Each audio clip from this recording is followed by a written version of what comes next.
Thank you so much, Johnny. And do you notice that? This is what happens. This is what you've got to aspire to. You make your entrance down the middle like that. Yeah, but they're in a different league to me. These are seasoned guys, you know, these deserve the walk. Not at all. You're all here, and deliberately we want you all three because, yes, you are maybe at different stages of your careers, but actually a huge inspiration for other young people. And what I would like, first of all, is maybe to ask all three of you in turn, is just what it is that gets you going in terms of when you, because we all know training and practice, you know, it takes an incredible discipline. So what is it that keeps you going to become the champions that you are? Maybe start off with you, David. Yeah. I think I was just born with an inner desire to just be the very best that I can be regardless. I'm extremely grateful to my parents. Even today, I still thank them for not wrapping me in cotton wool and just making me, well, not making me fail, but letting me fail. And then for me to find the solutions and the way of how to do things myself. Brilliant, thank you. For me, I've been at this for a long time and I'm still wondering, what on earth am I doing? I'm still doing the crazy early mornings.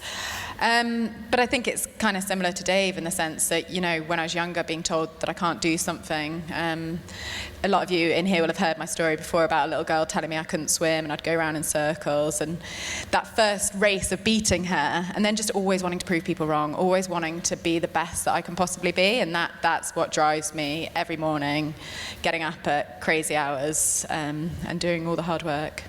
And it's okay to have those mornings when you think, I don't really want to do this. Oh yeah, 100%. You know, people think that we are superhuman and we want to do it all the time. That's not true at all. Like the last 2 weeks, I have had zero motivation, not wanted to do it at all, and that's normal. That is the, you know, the highs and the lows that Amy talked about earlier of sport and of jobs, of anything you do.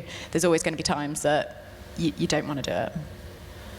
What do you do, Amy? What gets you? See, mine's slightly different. I'd probably say that I draw a lot from the people that I've met throughout my swimming career. So I mentioned Ellie was the forefront of that, but I mean, like Dave and Claire, they were around when I first started swimming, and for me, they were sort of sky high. So being so young and being able to reach that, I was like, I just want to be like these guys. And even now, you see people coming underneath you, a bit younger than you. You see people that are older than you still achieving. So yeah, for me, it's definitely that sort of always aspiring to achieve what others have done. They're good examples. Can I just point out she beat me quite quickly after this? You know, it says I'm her inspiration, and quite quickly she was on top. I was like, damn it! And we got some great pictures up there as well of you guys. David, do me a favour, just lean back a tiny bit. Because I know you don't want to take any of Claire's limelight, but, you know, fortunately you're just about all squeezing in there. So, again, give us a sense of the culmination of all of that hard work. You know, London 2012, on your home ground, an incredible experience to be at something like that. Maybe just give us one of your highlights each of the moment when you just thought, my goodness, that was so worth it. And as you've got the mic, Amy, start with you. Easy question, the crowd. Absolutely unbelievable. Walking out to that crowd and no one knew who you were. Only your friends and family were really there, but the fact that you were at the Paralympics and London 2012 had such a backing behind it, it was very, very special to walk out. And it wasn't just the British swimmers that were getting the cheers. It was almost as if it was a trend from day one that every time someone came out, there was this massive atmosphere, and it was referred to as the roar, wasn't it? And it's so definitely a noise I will never forget. Like, sitting here now, I can get choked up and goosebumpy just because I can't stress how special that was. Where for us, Roar is the Reach Activity Weekend. You know, it's just a different kind of roar, right? Claire. Amy stole my one. Yeah, that noise was something you can never replay. But I think also it was the effect it had, the legacy from the Paralympic Games. You know, it really put Paralympic sport on a pedestal, and you know, I had kids coming up to me afterwards and being like, I want to be a superhuman. And these kids would have 2 arms and 2 legs, no disability whatsoever, and they wanted to become a para-athlete. And, you know, that is what you want. It really changed the way people saw somebody with a disability. You know, we were no longer somebody that was just getting involved in sport and, you know, isn't that great? You're getting stuck in, you've got 1 arm, good on you, you're inspirational. We were known as elite athletes, and we were seen as actually doing what we do and actually elite sport, but just happen to have a disability. And that, for me, is one of the biggest things from London 2012. So when I sort of trained, I was obviously the only person that could put the training in and the hard work and the early mornings and all the hours. But behind me, I knew I had a massive support team, and my family were, obviously a huge support. They would never sort of pressurize me or push me, but they gave me the opportunities to do what I wanted to do. And they described that their reward was being able to travel the world with me and just watch me race, and that was enough for them. So that was always really, really special for me. So for them to be part of that journey still, they didn't see most of the heartache that I went through, because I was really, really lucky to be in an environment at school that was world class, that had all the infrastructure around me that I needed, and I didn't necessarily need to daily rely on my family as a taxi, as chefs, etc., because I had that all around me. So for them just to be there, watch me race, that was enough for them, just to be part of my journey and have that reward.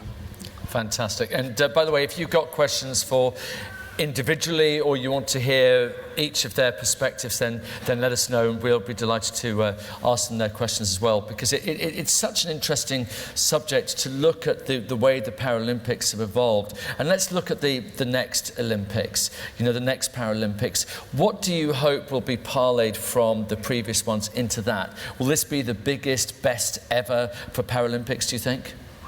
I think what's really exciting is having London 2012 happen and the games coming home.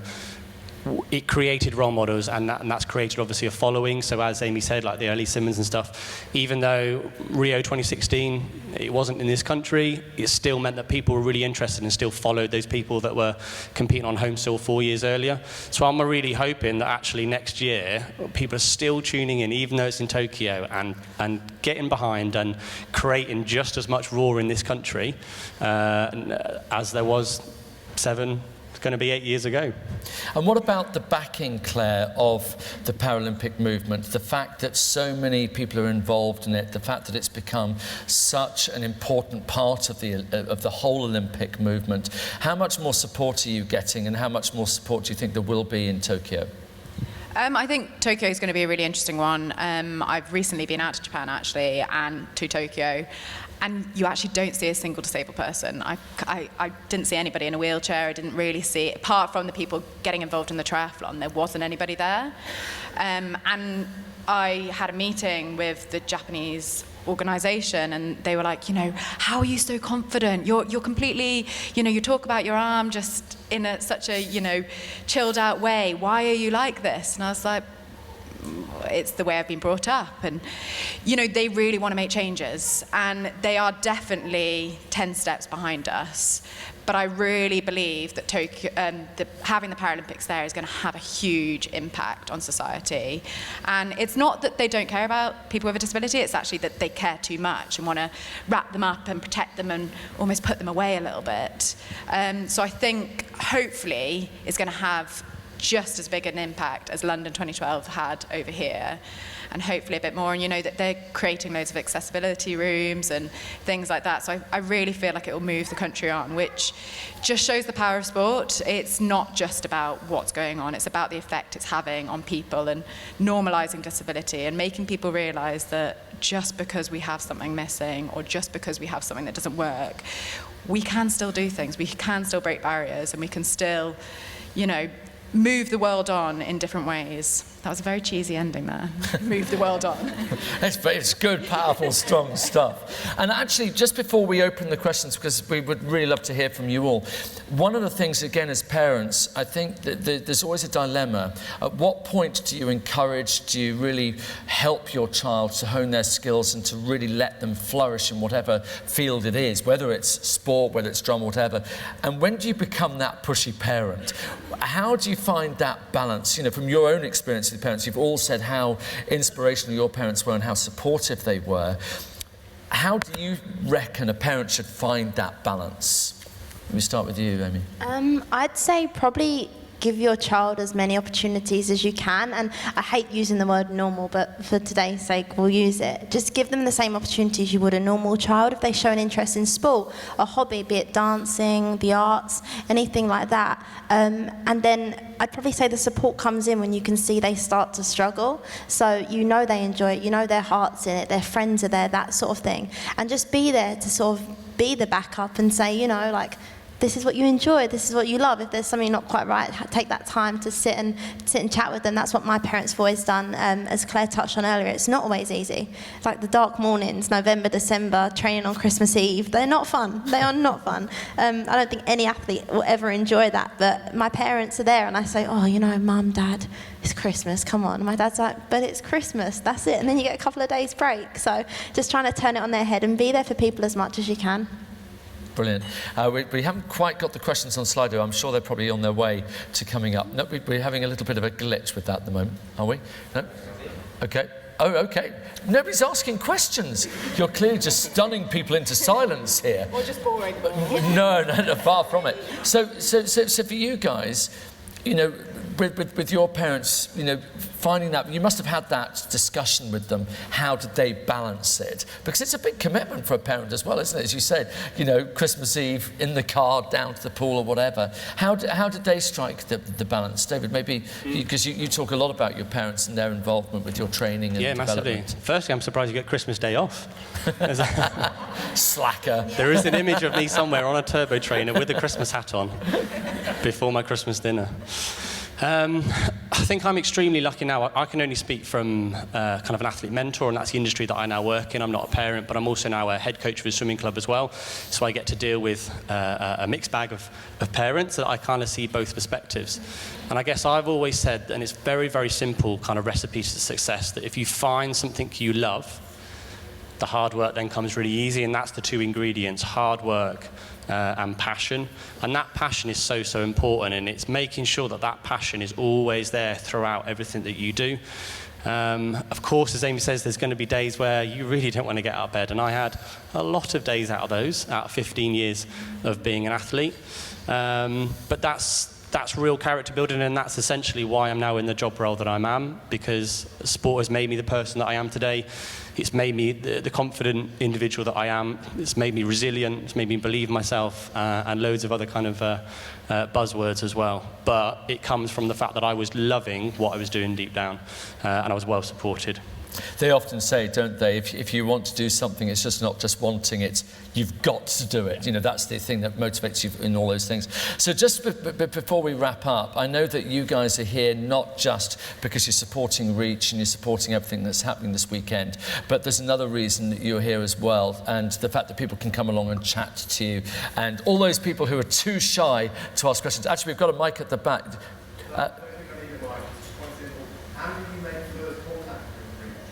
Okay, yeah, actually that's a really nice question. Just before we ask that final, so yeah, how did you make your first contact with Reach? That's a very good question, because I was a tiny little baby, so my parents did it for me. I think my parents were involved when I was very little, and it was that massive support group and that family that Reach is that's really important for them. And often, you know, it's just chatting to other parents about what your kids can't do, the struggles. And I think Reach is very special in that sense that I've never come across a charity that quite has the same family feel as we do. But going back to what we're here for today, I'm very passionate about what sport has done for me. I was massively insecure as a teenager. I hated the fact that I had one arm. I hated the fact that I was different. I felt so self-conscious. I used to wrap it up in, you know, a blazer, whatever it might be. And sport was the thing that changed that for me. It gave me the confidence in my own skin. I remember really clearly meeting Dave Hill. Went down to my first day at Kelly College, age 16, really, really self-conscious, and saw him without a blazer on, just showing his arm off and so happy and so confident. And I was like, I want to be like that. And in sport, well, particularly in swimming, you know, I couldn't hide my arm anymore. There was no way. You're in a swimming costume day in, day out. You're on the TV. There's no way I could put my blazer or a jumper or something over it. So it really gave me that confidence within my own skin. And I was speaking to the talent performance guy from British Triathlon, and I was like, why are we not getting more people involved? You know, and I don't mean to make the next Paralympian, Olympian, whatever it might be, but I just mean just to get involved and see how much the power of sport and what it can do for you. So that's why I was like, right, we're going to go to Reach. We've got this perfect opportunity. There's loads of kids there, or adults, whoever wants to get involved, to just show you a little bit about what we do, and hopefully just show you what opportunities are out there and how we adapt our bikes, how, you know, Amy, perfect one to talk about swimming, running. So yeah, we've come today to hopefully inspire some people to get involved. Well, yeah, so carry on. I guess we also want to create the opportunity for triathlon to be accessible for people to have a go at. We appreciate that actually riding a bike for people with an upper limb deficiency is a bit of an obstacle, and there's a barrier there. And I remember learning how to ride a bike initially when I was about 7 years old, and that was the first day that I took the stabilizers off, and Dad literally just pushed me, and I was there holding on with one hand down the hill. Brakes kind of homemade, adapted, hoping that if I press the lever that both would hopefully come on at the same time, and not the front sooner. I have since broken my nose on a road bike. But back in 2009, I started in the industry. I went to college. I went to Bath College just down the road to do a joinery diploma. Did a year in carpentry and joinery. Second year specialised in joinery. And that was really, really tough. I was researching, trying to Google people with one hand that did woodwork. There wasn't much information out there, and there certainly wasn't a lot of adaptions on the high street. You know, I was going to walk into Argos, flicking through the catalogue, thinking there's not much here. I used Womford in Exeter as my mobility centre, and that's where I've had most of my limbs all my life, and it was that mobility centre that linked me in with Reach initially. But there's been only so much they can really offer me, so I've had to make a lot of the adaptations that I've had in order to sort of be successful in that industry. And I guess what we want to do is, off the back of that learning, is actually make triathlon really accessible for people as well. So hopefully, if your kids haven't had the opportunity to ever ride a bike before, you know, we can be there, support them, and get them cycling, get their heart rate up, get them enjoying it, and hopefully seeing a smile on a bike today. Well, guys, you've been incredibly inspirational. We've actually seen lots of comments coming in, how much people have enjoyed listening to you, how inspired people feel as a result of listening to you. And I know, I have a sneaky feeling you're going to be having a ton of conversations in the other room later on, and people are going to want to find out as much as they possibly can. But for the moment, thank you so much for joining us today, and for being who you are, and being the inspiration that you are, and for helping everybody here at Reach. We really appreciate it. Ladies and gentlemen, one more time. We're going to have a quick photo opportunity. Please use us, though. Please do come and ask us the questions. Hopefully we're not too, we haven't bored you too much or anything like that you actually want to come and ask us questions. But we're open to anything. We're very open and honest, so yeah. Claire loves the chat. Claire loves the chat. She can't say much. Okay, pose a quick picture. Fabulous. Ladies and gentlemen, one more time, Amy Marren, Claire Cashmore, and David Hill. Thank you, guys.